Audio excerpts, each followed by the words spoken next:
주신 하나님 말씀은 이사야 1장 21절부터 31절까지 말씀입니다. 이사야 1장 21절부터 31절까지 말씀을 저와 여러분들이 한 절씩 교독하고 마지막 절은 다 같이 읽겠습니다. 신실하던 성읍이 어찌하여 창기가 되었는고, 정의가 거기에 충만하였고 공의가 그 가운데에 거하였더니 이제는 살인자들 뿐이로다.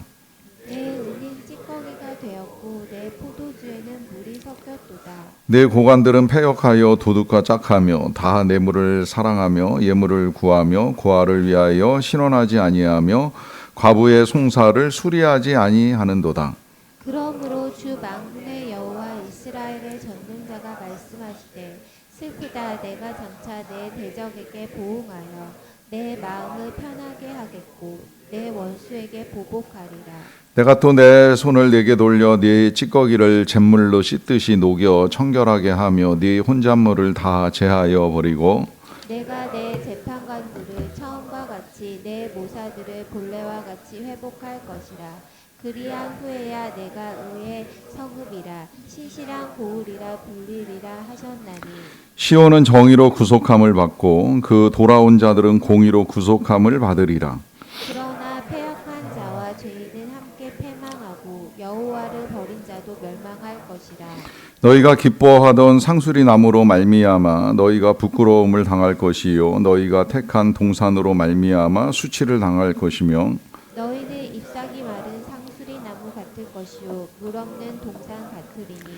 같이 읽습니다. 강한 자는 사모라기 같고 그의 행위는 불티 같아서 함께 탈 것이나 끌 사람이 없으리라. 아멘. 예, 오늘은 제헌절입니다. 우리나라 정부가 세워지고, 정부가 세워지기 전에 국회가 먼저 세워지고 이제 헌법을 처음으로 선포한 것을 기념하는 날로 알고 있습니다. 한 나라 국가 사회에 이 법이 필요한 것은 이제 사회의 안녕과 질서를 위한 것인데, 때때로 이 법이라고 하는 것이 이제 남용되기도 하고 오용되기도 하고 경우에 따라서는 이제 악용되기도 하다 보니까 원래 이 법을 세웠던 취지와 이제 다르게 법이 사용되는 일들을 보게 됩니다. 하나님의 말씀도 이제 동일합니다. 하나님의 말씀은 하나님의 백성들이 살아갈 이 지침이고, 또 백성들에게 이 평안과 질서를 허락해 주는 하나님의 은혜임에도 불구하고 이 하나님의 계명조차도 이제 오용하고 악용하게 되면 이것이 개인과 이제 이 사회 전체를 이제 망가뜨리는 결과를 가져오는 것을 볼 수가 있습니다. 그래서 우리가 지난 주일에 나눴던 이제 이 계명은 맹세하지 말라라고 하는 계명인데, 맹세 자체가 잘못된 거 아닙니다. 약속을 위하여 뭐 맹세를 할 수도 있고 서원도 할 수 있고 서약도 할 수 있고 여러 가지가 다 필요한데, 이것이 이제 악용되는 일들이 벌어지다 보니까 예수님이 그럴 것 같으면 차라리 맹세를 하지 말라 하는 말씀으로 재해석을 해주셨지요. 그렇게 말씀하시는 이유는 이제 우리 사람들이 가지고 있는 이 변질의 가능성이라 하는 것 때문인데요. 하나님의 은혜를 받을 때, 특별한 은혜를 경험하고 또 하나님의 은혜를 구할 때, 내지는 성령으로 충만해질 때에 사람은 여러 가지 서원이나 약속을 할 수 있습니다. 이 문제만 해결되면, 이 병만 고쳐지면, 이 어려움만 벗어날 수 있다면, 그러면 내가 나의 삶을 이렇게 하겠다, 내지는 나의 가진 것을 가지고 어떻게 하겠다라고 하는 이제 여러 가지 약속들을 할 수가 있습니다. 문제는 이제 시간이 흐르고 또 상황이 변하고 거기에 따라 이제 우리의 마음도 변하면서 처음 이제 가지고 있었던 이 생각들이 변질될 수 있다라고 하는 것이죠. 저는 다윗도 그러하지 아니하였나 하는 생각을 하게 돼요. 다윗은 이제 왕이 되면서 자신에게 베푼 은혜가 얼마나 큰가 하는 사실을 분명하게 알고 있었던 사람이에요. 저는 이 다윗의 삶의 변화를 놓고서도 우리의 삶을 들여다보면 좋겠다라고 하는 생각을 하는 것이, 다윗은 이제 일개 목동에서 왕이 되는 이제 실제적인 신분의 변화를 이루었잖아요. 어떻게 보면 굉장히 감격스러운 일입니다. 원래 왕가는 베냐민에서 나와야 되는데 이 유다 가문에서 일개 목동이고, 그것도 이 아버지의 인정을 받지 못하던 막내 아들이 어느 날 하나님의 인정을 받으면서 왕이 된다라고 하는 사실은 엄청난 신분의 변화인데, 그러다 보니 보니까 누구보다 하나님을 사랑하는 마음이 크지 않았을까 생각을 해요. 사실 그러한 신분의 변화는 우리가 더 크게 겪은 사람들입니다. 우리는 죄인이라고 하는 신분의 위치, 죄의 종이라고 하는 이 비참한 인생에서 하나님의 자녀, 천국의 시민이라고 하는 엄청난 신분의 변화를 이루어온 사람들이기 때문에 그거 하나만으로도 우리 평생에 하나님께 감사하고 찬송하고 영광을 올려드리고 오히려 우리가 가진 멸류관이나 왕관이나 다 그 무릎 앞에 내려놓는 게 당연한 일이고 마땅한 일입니다. 근데 이 은혜를 모르니까 이제 우리가 하나님을 제대로 섬기지 못하는 일이 벌어지게 되는데, 다윗은 자신을 향한 하나님의 은혜를 이제 알게 되었고, 그러다 보니까 이제 수도를 헤브론에서 예루살렘으로 옮기고 난 다음에 다윗이 중요하게 여겼던 작업 중에 하나는 여기 예루살렘에 성전을 세워야 된다라고 하는 이제 생각이었던 거예요. 왜냐하면 하나님의 은혜를 알고 그 은혜를 이제 자기뿐만이 아니라 많은 사람들이 함께 기억하고 또 하나님을 경배하는 제사를 드리기 위해서는 성전이 잘 세워지고 하나님의 백성들이 절기 때마다 또 안식일마다 모여서 예배를 드리는 일들을 이루어 가야 한다라고 하는 생각이 있었기 때문에 이제 그는 이제 자기가 가진 모든 것들을 털어서 성전을 짓는 일에 힘을 쓰려고 애를 썼습니다. 그런데 이제 그런 자신의 계획이 하나님에 의해서 거절이 되잖아요.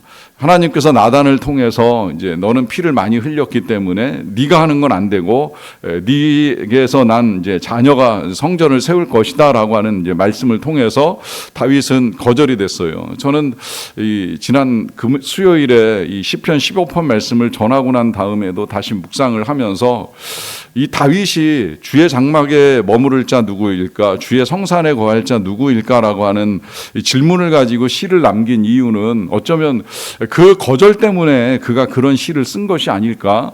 나는 하나님을 사랑해서 성전을 짓고 싶은 마음이 있는데 하나님이 이것을 금하시니 그럼 도대체 누가 주의 장막에 거하고 누가 주의 성산에 머무를까 하는 이제 고민 끝에 남겨진 시가 아니겠는가 하는 생각을 해봅니다. 그럴 만큼 하나님께서는 예루살렘 안에 성전을 세우는 일을 중요하게 여기고, 그렇게 해서 세워진 성전을 통하여 하나님의 거룩하신 뜻이 이제 예루살렘과 이스라엘에게 널리 전파되기를 원하였는데요. 안타깝게도 그러한 하나님의 뜻은 성전이 세워지고 난 다음에 이제 조금씩 변질되고 또 훼손되기 시작을 하지요.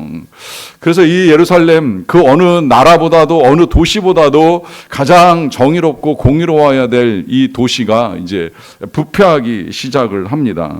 이것이 이제 다윗 이후에 경험하게 되는 이 도시의 변화와 이제 변질이라고 할 수가 있겠는데요. 그러다 보니까 이제 그 안에서 온갖 우상 숭배와 악행들이 저질러지게 되었고요. 이런 도시를 오랜 세월 동안 애타게 기다리시고 그들이 돌아오기를 바라는 아버지의 마음을 가지고 이제 이사야 선지자가 하나님의 뜻을 전하게 됩니다. 그래서 하나님이 그 백성들을 다시 부르시면서 오라 변론하자, 너희의 죄가 어떠할지라도 내가 새롭게 할 수 있다라고 하는 하나님의 의지를 밝히시면서 말씀을 전하실 때에 안타깝게도 오늘 본문은 이 하나님의 탄식으로 시작이 되는데요. 21절입니다. 신실하던 성읍이 어찌하여 창기가 되었는고, 정의가 거기에 충만하였고 공의가 그 가운데에 거하였더니 이제는 살인자들 뿐이로다라고 하는 말씀을 통하여서 지금 이 도시, 거룩한 성이어야 했을 이 예루살렘이 겪고 있는 이 죄악을 하나님께서 말씀을 하십니다. 여기 창기라고 하는 이 표현, 창녀와 기생을 이제 혼합한 표현이라고도 볼 수가 있겠는데, 이 더럽고 음란한 일을 저지르는 이제 여인을 두고 하는 말이지만 도시가 그렇다라고 하는 표현을 통하여서 지금 이 도시가 얼마나 죄악이 충만한가라고 하는 사실을 이제 밝히고 있는데요. 그 죄악을 빗대어서 22절에서는 네 의는 찌꺼기가 되었고 되었고 네 포도주에는 물이 섞였도다라고 하는 말씀을 하십니다. 자, 은이 찌꺼기가 되고 포도주에 물이 섞인다라고 하는 이 말은 본래 당시에 귀하게 여겨지던 은, 이 은이라고 하는 게 한때는 금보다도 더 귀하게 여겨졌던 적이 있다고 여겨지는데요. 역사가 있는데 그런 가운데 은에 이제 찌꺼기가 섞이고 불순물이 섞이면 가치가 떨어지는 거는 뭐 일반적인 상식이잖아요.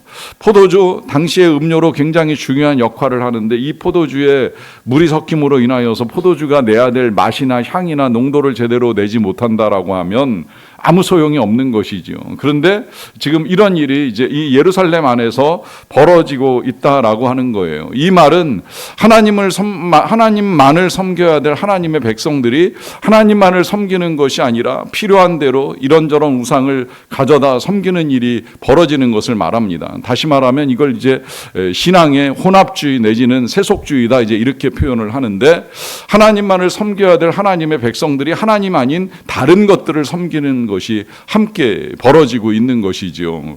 뭐 이런 일은 저는 뭐 이 당시의 예루살렘만이 아니라 지금 오늘 우리의 신앙 가운데도 얼마든지 있을 수 있다고 생각이 들어요. 우리가 믿음을 갖는다, 하나님을 섬긴다라고 하면 정말 하나님보다 귀한 것은 없어야 합니다.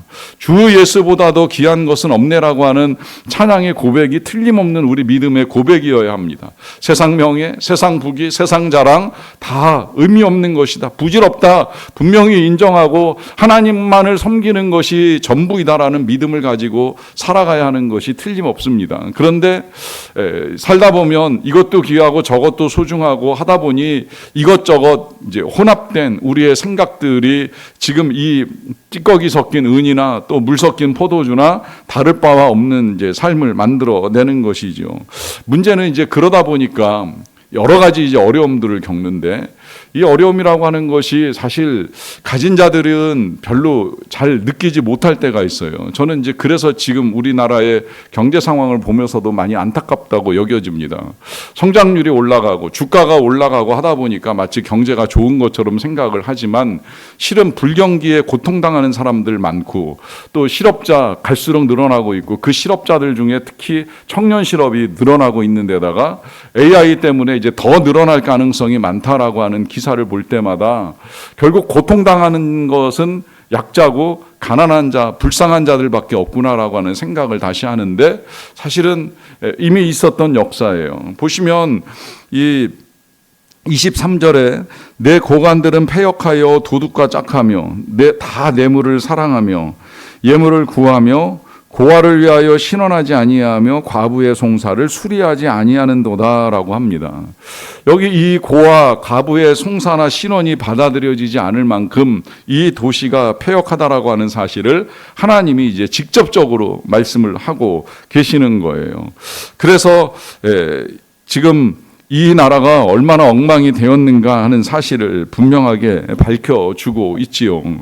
사실 뭐 고아든 과부든 그들의 억울하고 불편한 부분이 있으면 풀려야 되고 해소되어야 하는 것이 틀림없는 사실임에도 불구하고 그런 것들이 해결되지 아니하는 이 불의하고 악한 세상을 보시는 이제 하나님의 탄식입니다. 굉장히 절망스러운 상황이라고 할 수가 있겠는데요. 저는 이런 상황 속에서 하나님이 이 땅을 단순히 그냥 심판하신다, 징벌하신다 말씀하지 아니하시고 이 땅을 향한 애정을 가지시고 하나님이 회복을 하시겠다라고 하는 의지를 보여주시는 것이 오히려 놀랍고 감사합니다. 그 의지가 26절에 이렇게 드러나는데요. 내가 네 재판관들을 처음과 같이 네 모사들을 본래와 같이 회복할 것이라. 그리한 후에야 네가 의의 성읍이라 신실한 고을이라 불리리라 하셨다라고 하시면서 하나님은 이 예루살렘을 포기하지 아니하시고 다시 회복시키실 것에 대한 의지를 가지고 지금 이사야 선지자를 세워서 이제 이와 같은 말씀을 하십니다. 여기서 말씀하고 계시는 이 본래와 같이는 처음 도시를 세우실 때 다윗을 통해서 또 성전을 세우실 때 솔로몬을 통해서 하나님이 약속하시고 허락하시기를 원하셨던 그 은혜를 그대로 허락하심으로 말미암아 이 땅에 이제 정의와 공의가 온전하게 회복되는 일들을 이루어 가시겠다라고 하는 약속을 하시는 거죠.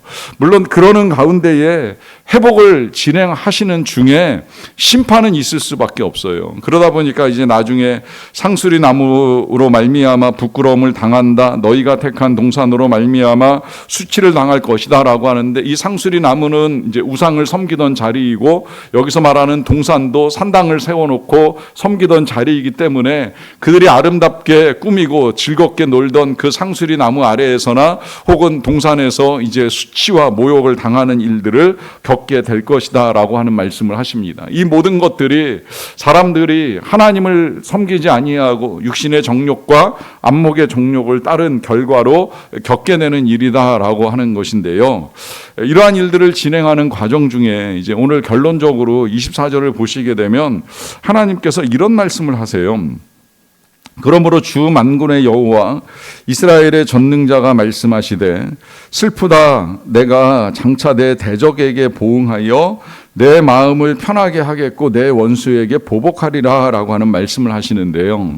자, 여기 지금 하나님이 이 모든 일들을 진행시켜 나가는 대상을 일컬어서 대적이다, 원수다라고 하는 표현을 사용을 하고 계십니다. 이제 이렇게 보면 이런 표현들, 뭐 보복한다라고 하는 이런 표현까지 들어있다 보니까 결국 그러면 이스라엘 백성들이 하나님의 대적이 되고 하나님의 원수가 되는 것인가? 사실 이스라엘의 적은 뭐 바벨론이니 아수르니 지금 전쟁에 직면한 이웃 나라들이어야 되는데 그런 나라들이 대적이 아니라 이스라엘 백성들을 향해서 대적, 원수 이런 표현을 사용하시면서 보복하시겠다라고 하는 이런 말씀의 의미는 과연 무엇일까 하는 생각이 듭니다. 하지만 이 말씀이 그 위에 연결된 23절과 함께 보시게 되면 이 신원받지 못하는 고아, 수리되지 못하는 송사로 인하여 애가 끓는 이 과부들을 향하여 하나님이 대신 이제 그들이 대적이고 원수다라고 하는 말씀을 하시는 거예요. 불의한 재판과 불의한 통치를 하는 자들이 대적이고 원수가 되어서 이 힘없는 고아와 과부를 대신해 하나님이 보복하시는 일들을 이루어 주시겠다라고 하는 말씀을 하세요. 그래서 나중에 이 이스라엘이 전쟁을 치를 때나 혹은 포로로 끌려갈 때 가난한 자들이 그 땅에 남아요. 부자들이 끌려갑니다. 부자라기보다는 이 불의하고 부정직한 일들을 행했던 악한 자들이 고통을 겪는 것이지요. 여러분, 하나님은 하나님의 백성들을 이렇게 사랑하신다는 거예요. 특히나 힘없는 자들, 연약한 자들, 불쌍한 자들이라고 하면 그들을 지키고 그들의 원수를 갚기 위해서 하나님이 그들을 괴롭히는 자를 내 대적, 내 원수라고까지 말씀하시면서 하나님이 이와 같은 선행을 이루어 가신다라고 하는 사실입니다.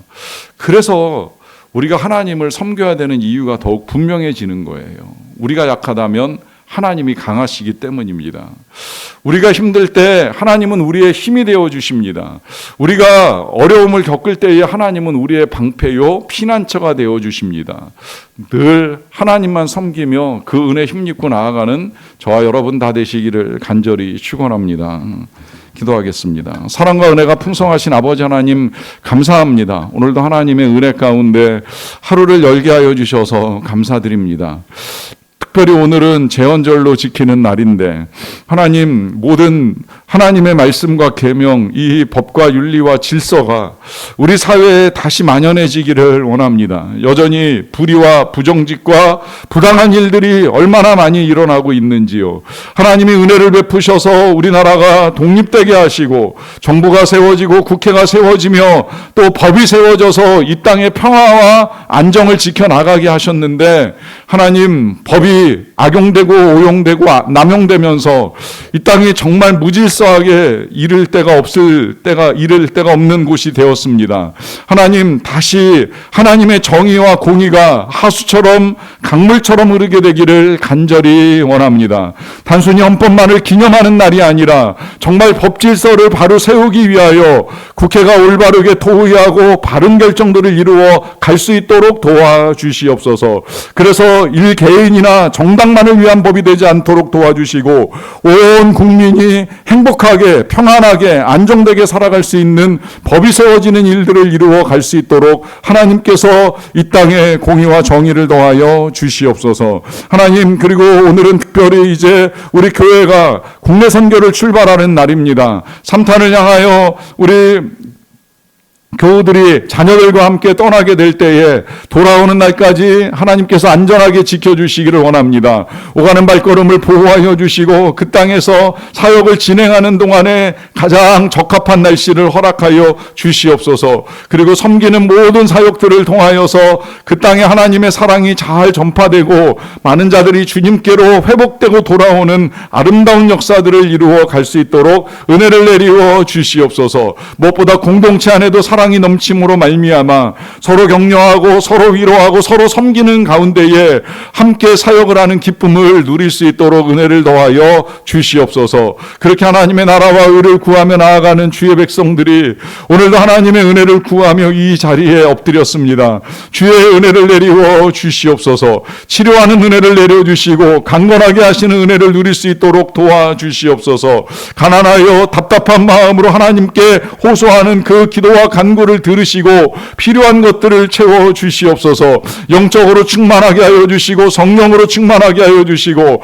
우리가 성령으로 충만할 때 가지고 있었던 열정과 믿음이 흔들리거나 나약해지지 않도록 도와주시고 하나님과 약속한 것들을 아름답게 이루어가는 믿음의 백성으로의 삶을 살아가는 자들이 다 되게 하여 주시옵소서. 오늘도 하나님의 크신 은총이 우리 나라와 우리 교회와 또 열방 가운데 충만하게 임하기를 간절히 원하옵고 감사드리며 예수님의 이름으로 기도하옵나이다. 아멘.